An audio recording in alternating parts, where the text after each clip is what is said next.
made the finals of the year week. We've already been told that year stands for Drop Everything and Read. This is not just a ceremony, but it is a call to action. It is a reminder to families, children, communities that reading must become a daily habit.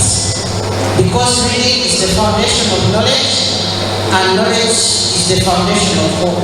Other than the reading, we found libraries, space, infrastructure, sitting area, the sitting space for the children, and many others. But that's not to say there is nothing in us. I know and believe together with you that we shall transform Kcca into a literate, vibrant, attractive, livable, and sustainable city.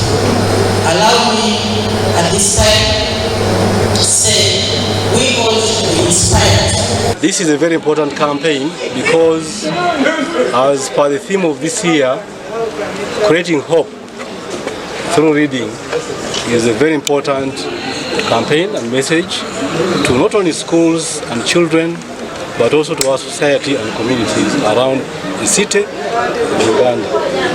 We believe reading and literacy is a powerful tool. Twongere okukubiriza abaana baffe okwongera okwagala okusoma nga tubagoberera bye basoma. Naffe ng'abazadde tutwale obudde tusome batulabireko.